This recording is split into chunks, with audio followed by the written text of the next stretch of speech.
from the Mercy One studio.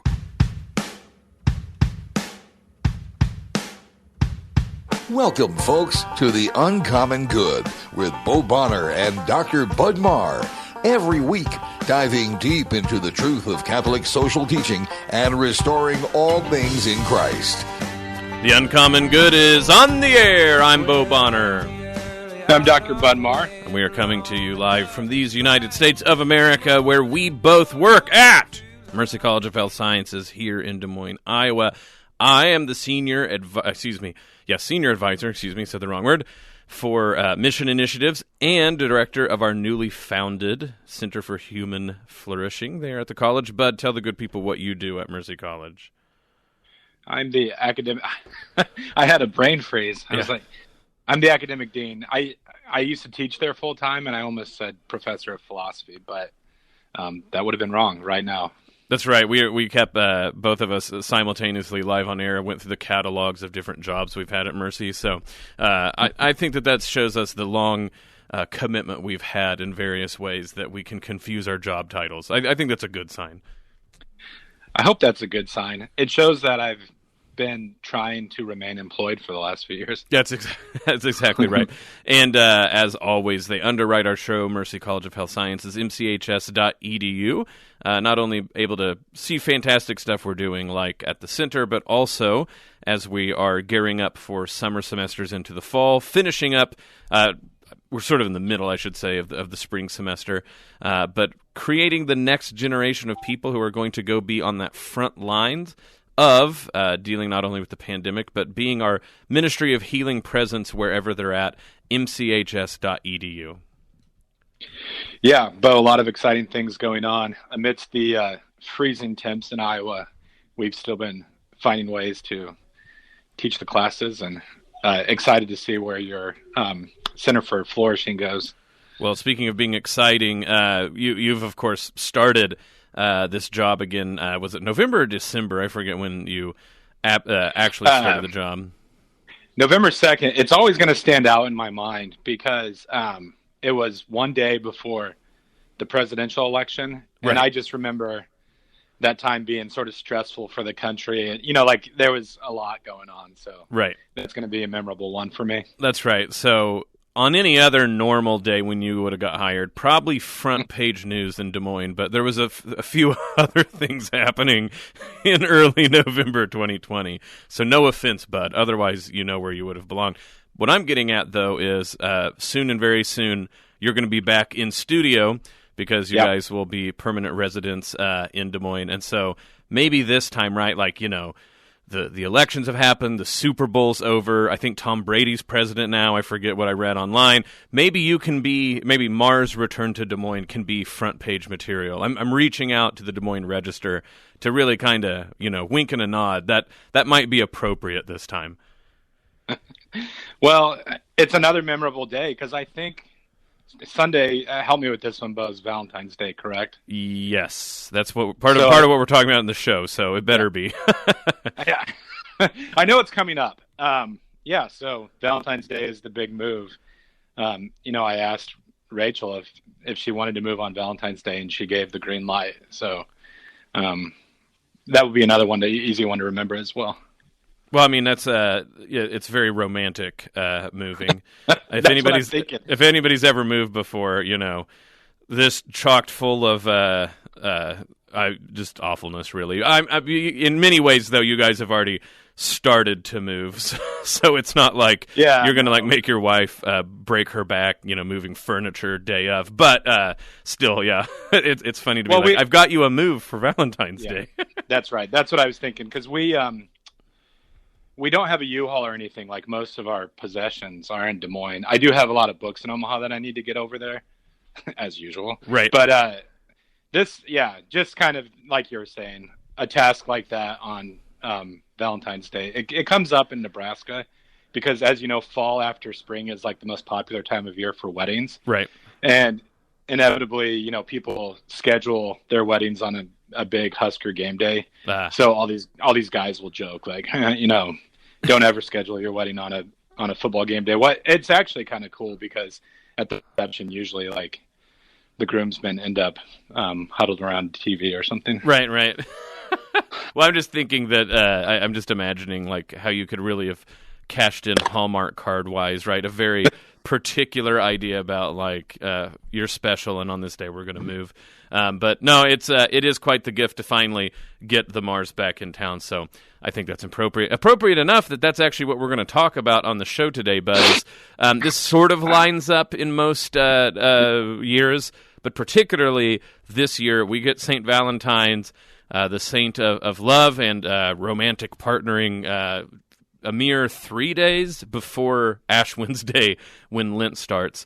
And we always try to be attuned to the liturgical calendar and try to see that there's ways in which there might be a lesson embedded in God's good time. And I think one of them that we want to explore today is exactly this idea that the church can see something like the celebration of St. Valentine's Day leading into something like Mardi Gras, into Ash Wednesday as we prepare for what Lent is up to. So hopefully we will be giving people probably not too many great ideas about Valentine's Day, like we just said.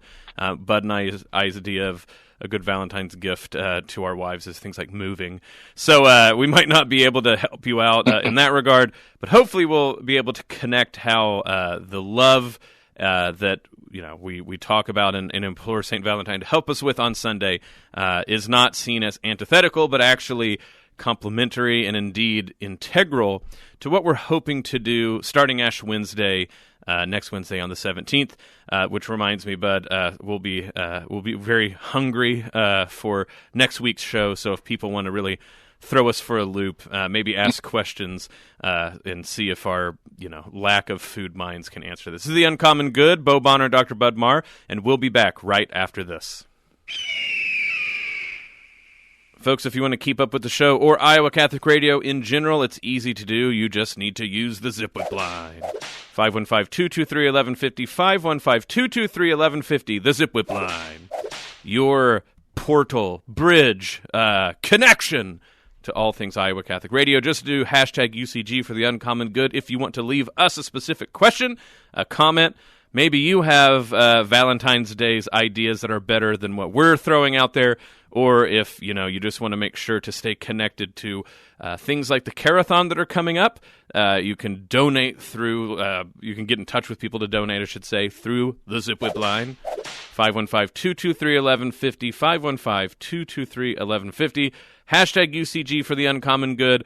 Always great to hear from our people out in the streets to get the report of what's going down. This is The Uncommon Good, and we'll be back right after this. Support for Iowa Catholic Radio and Christ is the Answer with Father John Riccardo is provided by Confluence Brewing Company, a local brewery featuring seasonal and limited release beers located off the bike trail south of Grays Lake and online at confluencebrewery.com. Confluence Brewing Company has growlers to go, apparel, and other gifts for family and friends. Confluence Brewing Company is available for curbside service and would like to thank you for your support. Thank you, Confluence Brewing Company, for your support of Iowa Catholic Radio. Is it time for a new roof? Then it could be time for you to get to know Bell Construction. Bell Construction is a roofing company entering its 30th year of business. They specialize in residential re-roofs, light commercial jobs, and have the experience to meet all of your roofing needs with personal service. With Bell Construction, the owner will come to your home or place of business in person to inspect and ensure the quality of work that you deserve. They pride themselves in working with you on a personal basis and making sure you are satisfied. Bell Construction, 515-963-4494. Support for Iowa Catholic Radio and Storm Alert Weather is provided by Divine Treasures. Divine Treasures is a Catholic book and gift store serving the Des Moines community for over 25 years. Their mission is to help Catholics know, love, and keep their faith in our Lord Jesus Christ and His Church. Divine Treasures is where you can find great Catholic books, beautiful Bibles, rosaries, jewelry, statues, and religious gifts for those memorable events in your life. Divine Treasures, 5701 Hickman Road, Des Moines, 515-255-5230. Thank you to Divine Treasures for their support of Iowa Catholic Radio. Since 1924, St. Vincent de Paul has been helping those less fortunate work towards self-sufficiency. Last year, St. Vincent de Paul helped over 20,000 individuals with food, clothing, and shelter, while also offering classes in financial literacy, high school completion, career readiness, and prisoner re-entry. svdpdsm.org, 515-282-8327. Shop, donate, volunteer, serve. This message was brought to you by Homemakers Furniture.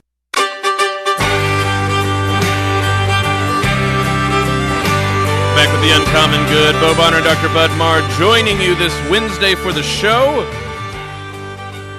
Thank you for being a part of the show. We're glad to have you.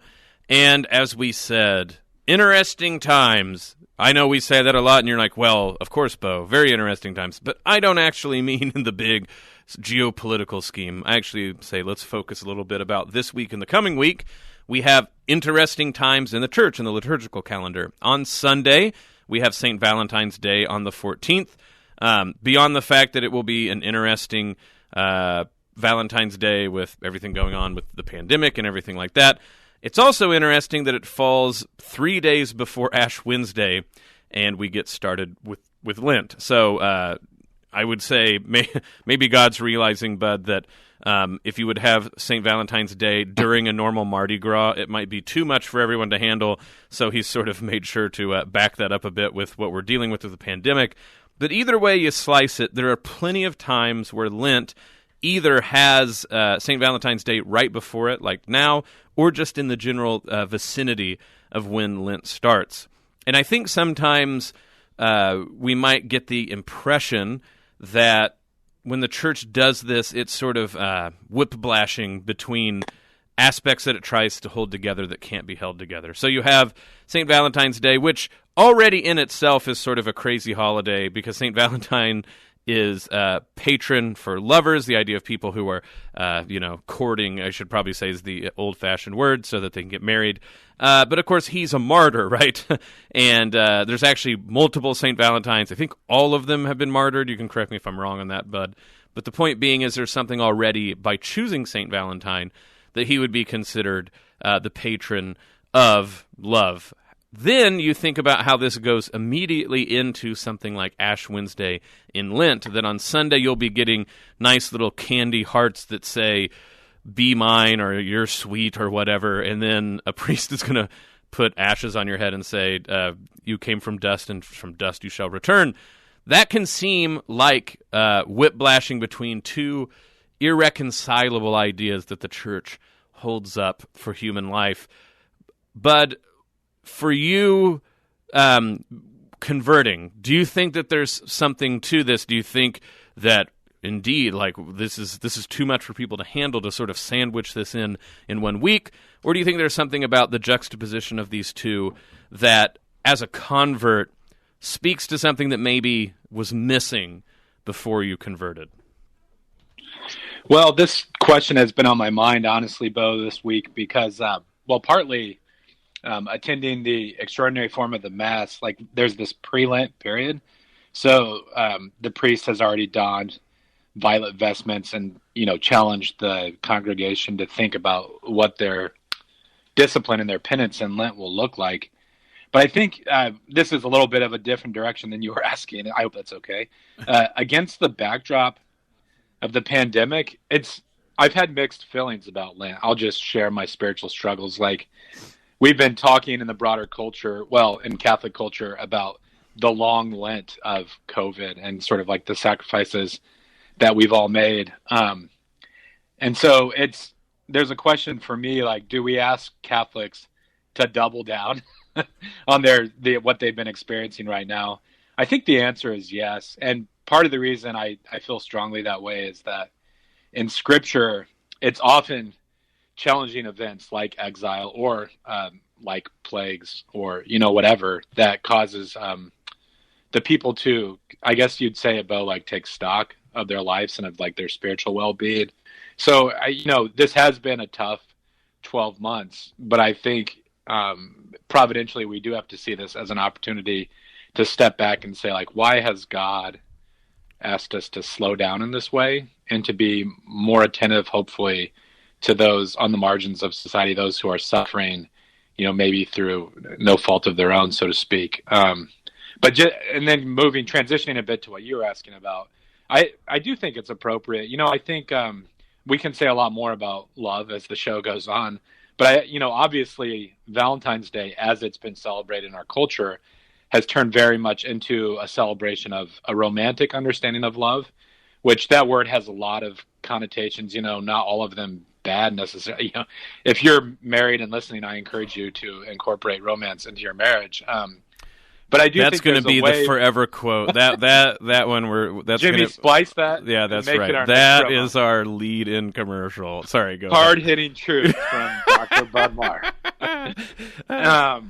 But there is an understanding of romantic love about surface level feelings. So, like, subjectively, we talk about falling in love. Obviously, this is not an area of expertise for me, apparently, but it's a great thing. But there's a way where you could focus on that romantic love and sort of just like, this is about my happiness in this lifetime, and lose sight of other things. And I guess I better wrap this up and pass the mic to you, Bo. But a big one for me, when you think about how does Lent and Valentine's Day juxtapose, like what sort of vision does it give us? I think a proper understanding of detachment. So even the greatest gifts in our lives, the gift of a marriage, of family, of children, like if we cling to those and say like, I can't let these go, whatever that looks like, maybe a certain career for one of your children or whatnot, that's a form of idolatry. And by seeing Valentine's Day through the prism of Lent, we recognize that even the greatest gifts will turn to dust in the sense of like their material and physical expression. But if we order our lives and order those gifts to beatitude and to like union with God, then they become something that we can enjoy without fretting with anxiety about losing them someday. Yeah, no, you brought up some really great points there. So to back up just a little bit, one of them you point out about like what should we do during the Great Lent, and should we go easy on ourselves or not?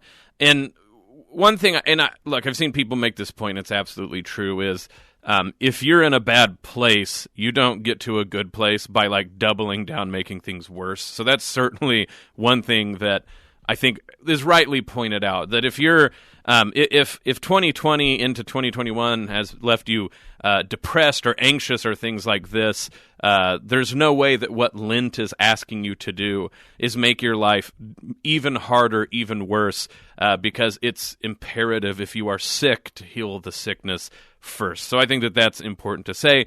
This, anytime people point out the goodness of Lent, there's always someone ready with like, oh, well, I know someone with an eating disorder and you want them to fast. I know someone who's lonely and you're making them not have comfort. So to very forthrightly point out, there's a difference between being sick and trying to desperately try to cure that sickness with even harsher measures, right? You don't do that to the body. You also don't do that to the soul. However, there's plenty of us that when we look at what happens in 2020 and how we've reacted, it's not clinical depression or even clinical anxiety that we're dealing with. We had a year to look at ourselves and go, why is it that what occurred, that I didn't handle it like I think I should have in light of my faith? And if that's you, Bud, I think, has diagnosed, to unfortunately use the word of medicine again, what you need to look at the Bible and see what it says is that there is that. This is why we always need spiritual guides as much as we can. Priests, of course, are where you need to go look at this, or people who are professionals in spiritual guidance and not just two schlubs on the radio. But just to say this, it's always important to triangulate your spiritual life with what you should do with it. But it is right to say that for plenty of us who aren't spiritually or mentally or physically sick, that there's a way in which we're the first people to exonerate ourselves and say, well, I've had a hard time, I better stop. Now, it's of course funny because anybody who does exercise science, right, they're going to point out to you that the first thing you're going to do when you're trying to become a better athlete is you're going to get to a point and go like, man, I really tried hard yesterday, I should give myself a break.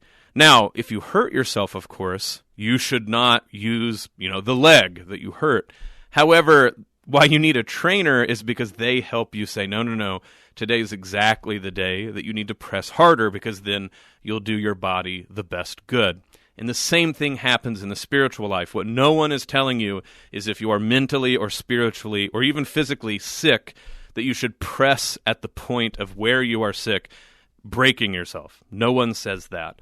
However, what we do say is it's good to have friends, priest, spiritual guides that go, no, the reason that you are having trouble here and are prone to give yourself a break in this one area is precisely where you should push further. Like you said, Bud, it's precisely in Scripture where the people look at plagues and go, the answer is not to take it easy or find creature comforts. It's to say, what can we readily give up so that we can pursue something better? And I think that's the same spirit that animates exactly all you were saying about St. Valentine's Day and the idea of romance. The biggest thing for me, Bud, is, Valentine's Day and romance has sort of settled into being like another day of indulgence, right? It's just that you're buying stuff for the other person to indulge, and supposedly it's sweet if you figure out what secret way the other person likes to indulge, carbs mostly. But I think that that's what starts to be the real question, is even in older secular understandings of romance, and so I think about like the courtly tradition in the late Middle Ages, the idea was always, what would you give up for the other, right? Like the real romantic ideals were about what the hero was willing to go without in order to show the beloved that they were beloved. So it's interesting that even on the merits not of sort of theological agape, caritas, all those, in the theological realm, Bud, even when we just talk about human love, it's interesting that like you said, corporately, we have flattened romance to mean indulgence and helping other people indulge, rather than demonstrate what you are willing to give up for the sake of this other who you think is a good above other goods, so much so that you would give up these other things you like for the sake of them. In some ways, Lent is more romantic in that regard than how St. Valentine's Day is celebrated in the United States now. Lent being only this, not that you're evil and need punished, or that we're going to give up what's horrible, even though everything, as you pointed out, everything that you consume on Valentine's Day will turn to dust, either within your body or by the end of time. But when it comes down to giving up things in Lent, it's to give up good things for the sake of an even better thing, Jesus Christ himself. So, but I'd throw out there that I think sometimes Lent gets romance better than Valentine's Day as it's celebrated now. Yeah. And, you said it a lot better than I did, Bo. I knew I could count on you because you have that whole, medieval literature thing going on. And so, the romantic love does have much richer meanings in historical literature. But I think our culture, Bo, correct me here, it feels like it's the vestiges of that medieval understanding of romance. So we still have this idea of sacrifice. When we co-taught, I always loved with the students, you would talk about this understanding of love. And you mentioned, when you're truly in love, you'll go to great lengths to express that. And the way that our culture has zeroed in on is to say, we're going to root up some plants and then hand on those dead plants to another human being to express our love. Right. But you would say to the students, if I found out my wife, Robin, her thing was decapitated pigeons, right. When you guys had first fallen in love, you would do anything to show her that you loved her. And today, we find kind of sappy ways to do that. So we have those little hearts that taste like chalk, or, chocolates, of course, are a big one. Kind of take chalk too, but yeah, yes.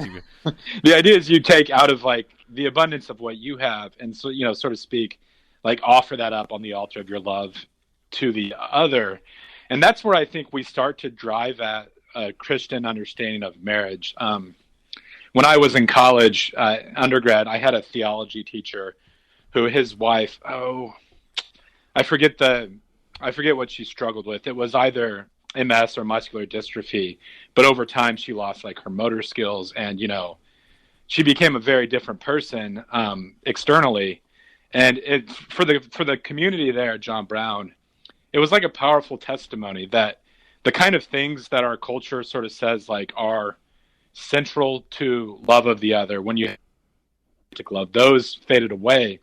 But his, walking through life with her and, alongside those disabilities, that was a powerful expression of Scripture's teaching that, husbands are called to love their wives as Christ loved the church. And for him, it involved a great sacrifice of time and energy and things like that. But because of this deep love and commitment to her, he stayed by her side. No, and that's very moving. Not quite as moving as the disclaimer that I always bring up when you bring up that story, because it's true I said both of those things, but just real quick, my wife Robin does not like decapitated pigeons. I was using a big example to make a point, and just to point out even more so, like, why decapitated pigeons, Bo? I was trying to point out that that's essentially what we do with flowers, right? You take technical sex organs of plants, cut them off, and be like, here you go, here's a dead plant. And someone goes, thank you for the dead plant. And then I was making this point, like, well, if you did it for animals, right? Do you love your beloved enough? If that was culturally appropriate, would you do that? Not always landing how people remember it. Like, so I'm always worried that I'll be out and about and see an old student like 10 years from now, and they'll like see my wife and go like, oh yeah, you're the dead pigeon lady, and like she's just going to be extremely mad at me. And I was like, no, I had a point. I swear I had a point. So. No, I kind of ruined it. The way that I tell the story makes you just sound kind of like morbid or something. That's right. Well, it's totally fair. If you had to teach that class with me, I probably did not land as many grandoy points that I thought that I did. I think the pigeons example really illustrates it well, though, because if you want to be like, if my wife, liked snapped twigs, it doesn't have quite the same. That's right.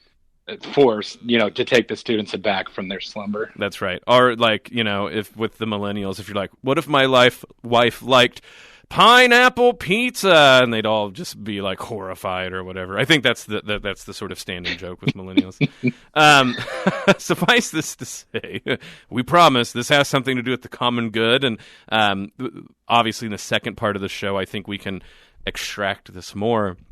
But when you start talking about people pairing off and starting families, that starts to be essential to talking about things that are held in common. And so when you think about how people form families, whether it's a mother and a father and they have children, right? Like the basic building block of communities, but you think about adoption, or you think of friends who become family members to themselves, and the various ways that this has been demonstrated throughout the church. I mean, you think about nuns and monks, right, which are a family, and they do this, so to speak, through the adoption process of the monastic life. All of this is, so to speak, romantic, even if like that word is very contested, but you go back to sort of the Romantic period, and they had very distinct ideas about what they thought they meant by that. But essentially this all goes back to the word eros. It's where we get the much contested word in our day, erotic. We have a very specific idea what that means, mostly one laced with sinful connotations, indulgence. We can argue about whether the modern version of that has any sort of redeeming qualities, but suffice it to say, when it's used in its sort of Greek context and theologically and philosophically, the idea is the love that sort of draws us from outside of ourselves for the good of someone else. And obviously you do this with friends and colleagues, children, but there's something essential going back from Adam and Eve about how God, in the complementarity of husband and wife, has made foundational to human community this drawing something out of each other that shows forth sort of in its most obvious form in having children. And of course, when young couples are falling in love, that might not necessarily be, we don't have to extrapolate that that's what's happening in your brain at that moment. You're thinking about all the theological things going on, but that we sort of gird the scaffolding of society to make that where our drives and desires for someone fits into this greater community. And when we think about it in that way, I think St. Valentine's Day into Carnival or Mardi Gras into Ash Wednesday and Lent, all facing towards Easter, makes actually a ton of sense. It's not just, it kind of happened to be that way. I think there's a way in which it's demonstrative of the grand design of human love as God intended. And so we're getting ready to come up here in the break, so I'll lead us out there to say that what starts as, like you said, an individual desire and then blooms into sort of a duo, right? That there's this mutuality of desire eventually actually is all-encompassing of something much larger that we all participate in. And so it makes a lot of sense that St. Valentine's Day into Mardi Gras, into Ash Wednesday, into Lent is actually integrated. This is the Uncommon Good. We'll talk more about that after this. Folks, if you want to keep up with what's going on at Iowa Catholic Radio, easy to do. You just need to join up with our social media presence. The first one, the Iowa Catholic Radio website, www.iowacatholicradio.com. You can go there and listen live. You can donate for the upcoming Carathon like we've been talking about. You can see pictures of people, because who doesn't want to do that? You can also sign up for emails that keep you up to date in your inbox about what we are doing. You can also go to Facebook, search for Iowa Catholic Radio, and you can friend us, and then we will be Facebook friends, and you can see our posts. You can go to Twitter at IA Catholic Radio, follow our tweets, and finally you can download the Iowa Catholic Radio app, and anywhere that you have a data connection, you can stream live, listen to music and prayers, donate, all sorts of wonderful goodies like that. This is the Uncommon Good, and we'll be back right after this. Thank you, Construction Professionals, for your support of Dowling Catholic Sports 365. Construction Professionals is a family-owned business dedicated to our customers. Whether designing, building, or renovating, we are here to better serve you. Our passion for quality craftsmanship, paired with our dedication to creativity, result in a home that reflects your personality, style, and family function. Construction Professionals. Design, build, renovate. CPCustomHomes.com. From our family to yours. God bless. Thank you, Skeffington's Formal Wear, for sponsoring Dowling Catholic High School football. In business since 1951, Skeffington's Formal Wear offers quality service, style, and selection, providing tuxedos, suits, and casual groom attire for weddings, proms, and any other special occasion. Skeffington's Formal Wear, with convenient locations in Des Moines, West Des Moines, Davenport, Coralville, and Ankeny. All locations are family-owned and operated by members in their respective communities, fitting you for life celebrations. Online at skeffingtons.com. Thank you, Big Red Q Quick Print, for underwriting the sports report. Family owned and operated since 1980, Big Red Q Quick Print is a full-service print shop ready to help you with all your printing needs with speed and accuracy. Forms, manuals, brochures, letterhead, envelopes, business cards, custom invitations, design, and bindery. Big Red Q Quick Print, located across from Merle Hay Mall. Online at bigredq-desmoines.com. Big Red Q Quick Print. We make printing easy. Here's your forecast on Iowa Catholic Radio. No let up on the cold anytime soon with Arctic high pressure over our area. We'll get some sunshine today, but it will stay cold. Our afternoon high in the single digits. For tonight, down to 3 above and cloudy skies and maybe a snow shower or two. We may get a few snow showers or flurries off and on through the day tomorrow. Partly cloudy and our high near 12. And then more snow showers possible on Thursday, single digits. I'm meteorologist Steve Hamilton on Iowa Catholic Radio.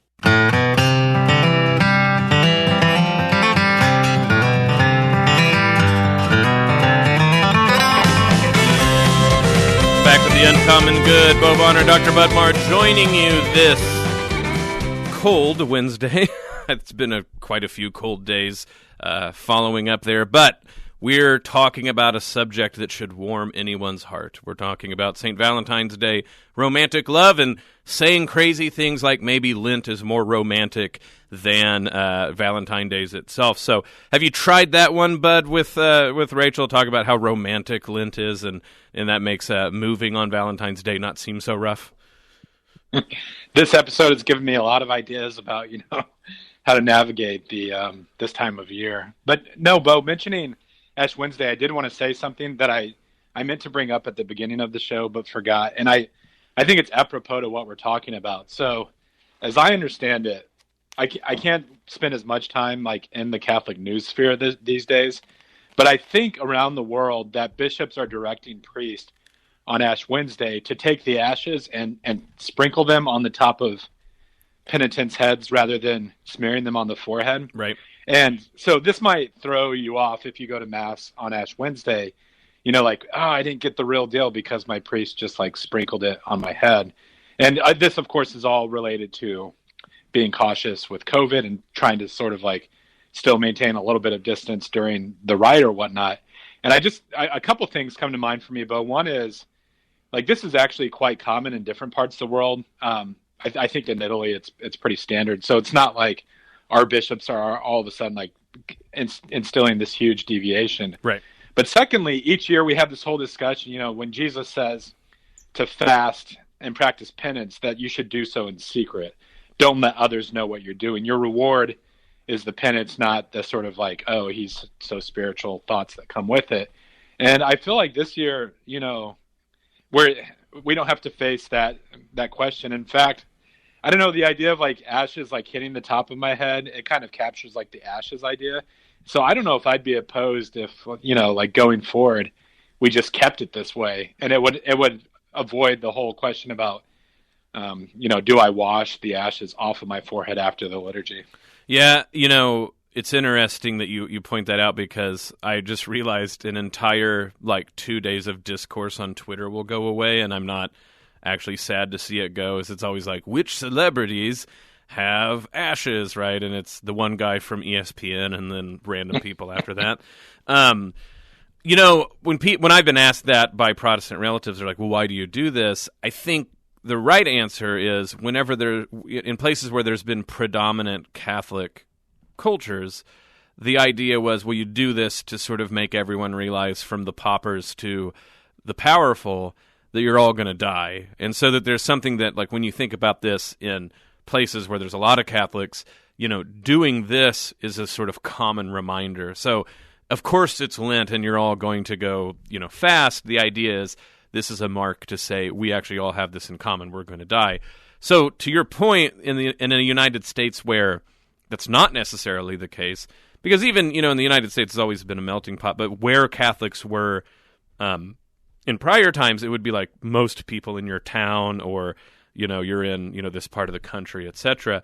But now as we sort of go out into the world, maybe there is something, like you said, to returning to that idea of putting ashes on your head and getting at that sort of idea. But, the other thing that I think is interesting is when people go put ashes on your head, you can sprinkle them on there, but I do wonder if, you read this in the Bible, they would pour ashes on their head. And the verb, this is where we need our Bible people. If the verb's pour, P-O-U-R, you're still going to recognize ash on that person, if it's not sprinkle. So I do wonder if that used to be the case, like they just put like a heap and, dump of it on your head. And then if that, that would be in your hair for like days, right? So maybe that is actually more penitential. Yeah, whenever I get into the Old Testament, I think, we treat ourselves pretty lightly. If you look at like using pot shards to scrape off sores, or what's some other ones, like there's some sort of garment, right? Well, yeah, sackcloth, like that's always been the big, everybody's like, like burlap sacks, and I'm like, well, burlap sack is burlap, right? I do wonder what sackcloth is, and like you said, I'm a little afraid of what that might be. Of course, it's the cloth you would use as a sack. That's where they get the idea. But it's always funny to think how relative that is. Like if there's a time machine, like Old Testament people are like, "Ooh, this burlap, this is basically cashmere," and like they're all like, "Oh, in our day, sackcloth was, razors or something like that."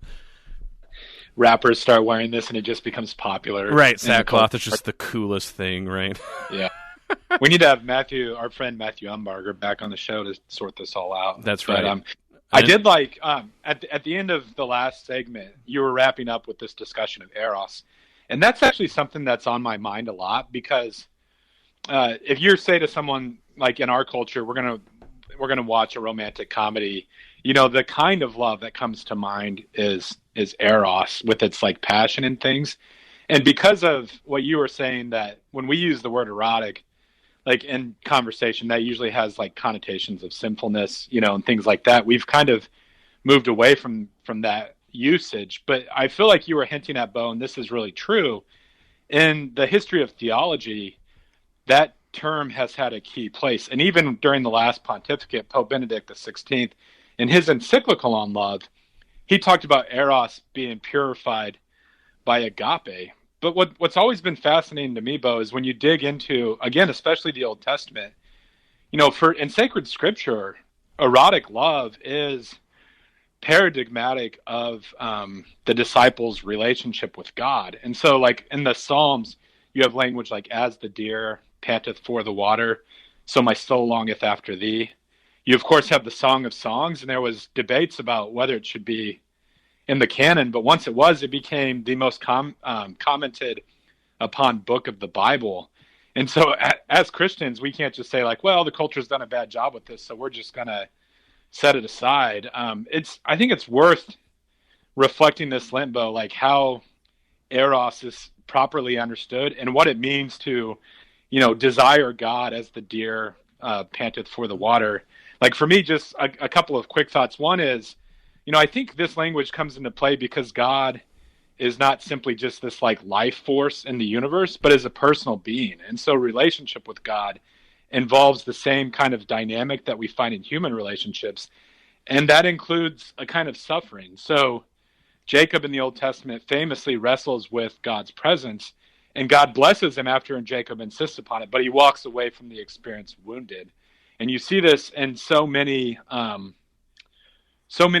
of the saints. To know God is to enter into these rich treasures that we can't conceive of beforehand, but it does involve a kind of passion. And here I'm using passion sort of in the way that we do when we talk about the passion of the Christ. We talk about, suffering divine things. And so it means having a part of us cut away, the part of us that needs to be purged in order to know and love God. Yeah, no, I think this is very important to make the leap for romantic love of Valentine's Day to be completed not only in Lent, but also what is individual becomes, a duo becomes actual communal. It takes this sort of movement. And what I mean by that is it really does take a sort of grounding in what I think would be more commonly thought of erotic love, the sort of sexual attraction that is that propagates the species, that makes courtship possible.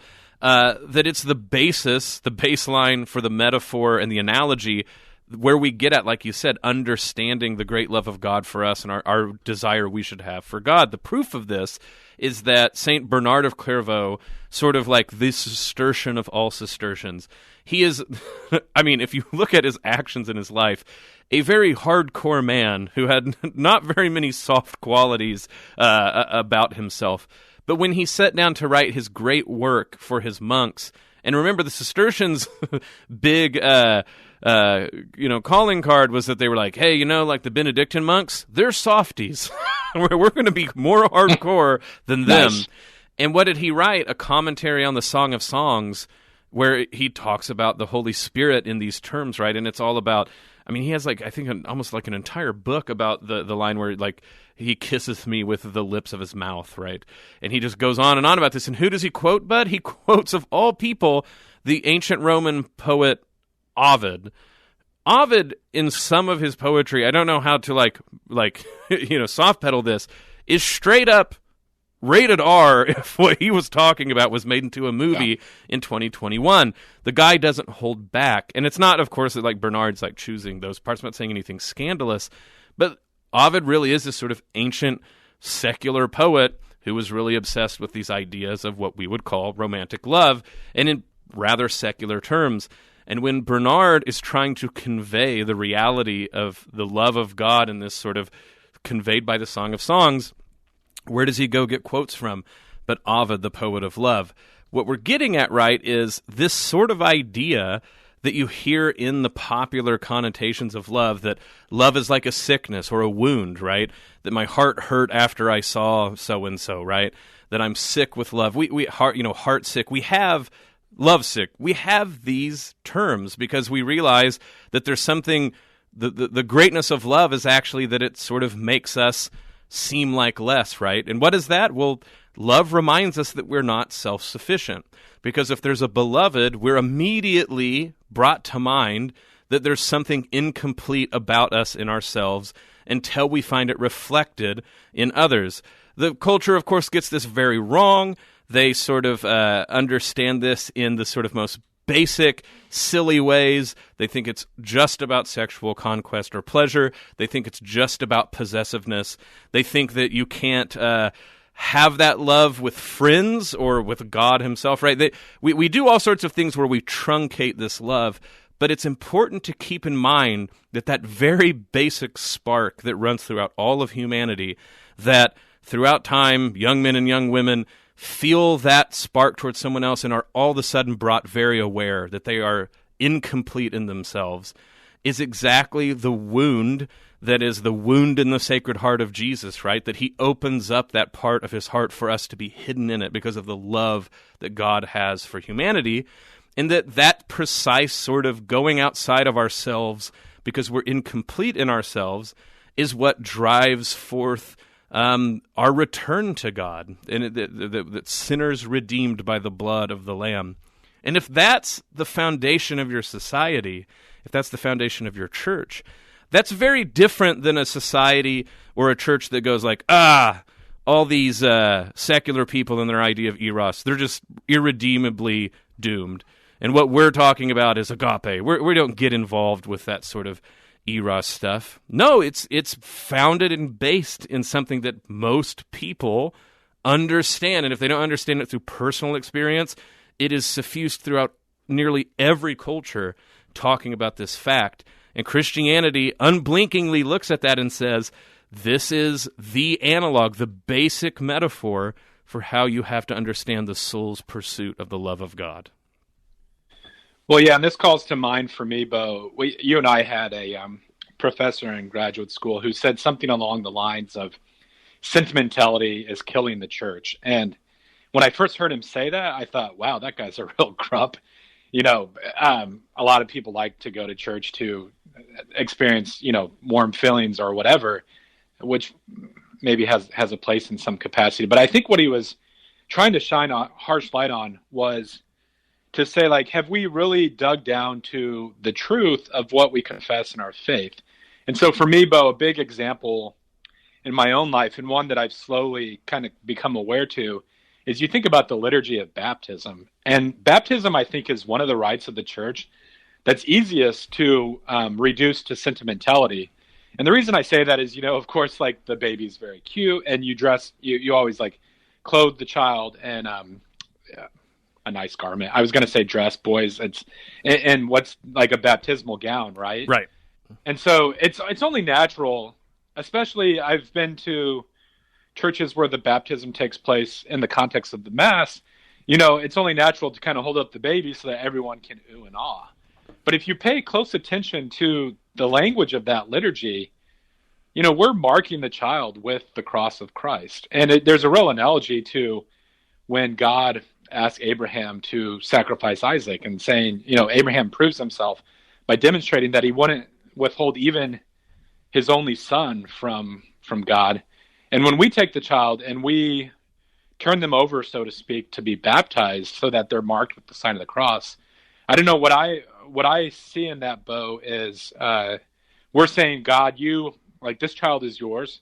You have a plan for the child. And that goes beyond, it takes precedence over whatever sort of desires I hold in my own heart for him or her. But this is this sort of thing, you can see it all around in the liturgical year. So again, Ash Wednesday, it's only kind of natural to post a selfie of yourself on social media, or, not to pick on any one thing, but I've had friends who have done like Exodus 90, which I think can be a good spiritual sort of thing in someone's life, but to turn fasting into orienting it to another end. But really, I think no matter how we structure our Lent, we have to stop on Ash Wednesday and just say, memento mori, from dust I have been created, to dust I will return. God, I know you have a plan for my life, whatever that involves. I trust your providential love and care to know what's best for my sanctification. No, but I think this is a great way to sort of make a point as we're exiting the show here. In Lent, if you did a spiritual practice, the obvious ones like fasting, almsgiving, and prayer, there's a way in which, and it's true, that there's all sorts of benefits that accrue for a lot of people if they do these practices. But even if it was the case that for you specifically, or actually for everyone, that no benefit accrued, let's just say everybody who fasted and did prayerful penance and gave alms, that at the end of Lent, they were all worse for it, which I don't think is true, but let's just say it was, that would totally still make Lent worth it because it's for Christ and the love of Christ. Now, consistently, doctors of the church have said those practices help us with things like fortitude and charity, all that. But even if they didn't, right? Even if you could spend 40 days doing something that made your life worse at the end of it, and I'm using worse in a sort of wide sense here, it would be worth it for the love of Christ. Well, that to me is really romantic. And that what you start to see with the best rendition of romance that sometimes you see glow through the sort of consumerism of St. Valentine's Day is what we pledge to the other is to say, you know, at the end of all this, if it's all heartache, one of us gets sick and dies, we both die together, it doesn't work out like we say, we never get the house, we never get the picket fence, you know, all of those things, when we say the vows at our weddings, which are sort of ensconced with the sort of romantic ideals that we say in courtship, that is all to say, you know, if we're all worse for the wear after this is done, I would love you anyway, and I would still say yes. There's nothing in all of this that would make me say no, even if I knew how it all ended up. And so the proper way to understand it seems to me, this eros that goes into the romantic understanding of love, it's sort of paralleled in Lent and Valentine's Day. I will love you even if it's not, quote-unquote, beneficial to love you. I will do penance even if it's not, quote-unquote, beneficial to do so. The nice thing is it's almost certainly the case in almost every circumstances that both love and penance are, by the way, useful on the side.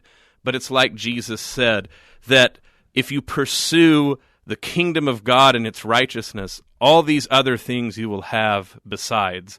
But if you seek those things first before the kingdom, you'll miss the kingdom and everything else will turn to dust.